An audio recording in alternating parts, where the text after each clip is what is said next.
السلام عليكم ورحمة الله تعالى. الأحباب، اليوم جبت لكم وصفة أخرى.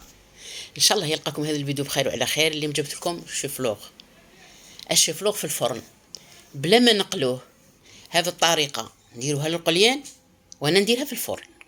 خليكم معنا ما تروحوش بعيد، والله مع المقادير والتحضير. عندي هنا 4 حبات بيض، نحطهم هنا. كي يطيح لك القشرة لازم تجبديها بقشرتها.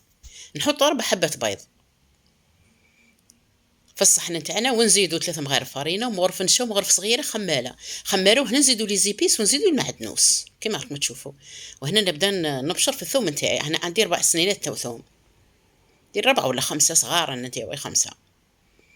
نبشروا الثوم نتاعنا كما راكم تشوفوا. من بعد نزيدو كاس تاع حليب كما راكم تشوفوا الحباب، ونخلطوا مليح مليح المكونات تاعنا كما راكم تشوفوا. وراني درت الشوفلوغ تاعي ايفور. تحبي تغليه في الماء، تحبي تفوريه، انا نفورو احسن باش ما يشربش الماء بزاف.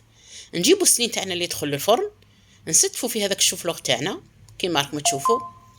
بهذه الطريقه يجي مليح ويجي ناقص من الزيت، ما يجيش فيها الزيت بزاف، ما يجيش شارب الزيت. نتهناو من القليان. ونزيدوا بطاطا هنا مقليه ومنشفه، نشفتها قطرتها من الزيت طبعا.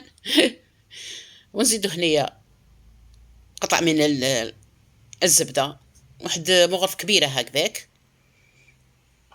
على كل الجهات. ومن بعد نزيدوا الخلطه تاعنا هذيك اللي درناها. نذوق الملح، هذا هو في الملح.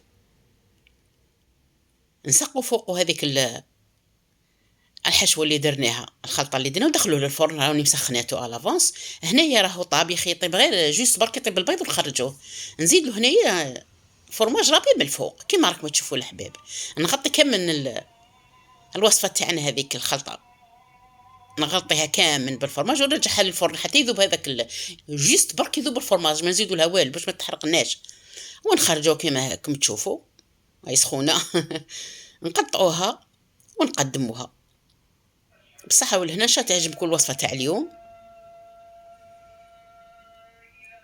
شايتكم في الجنة والسلام عليكم.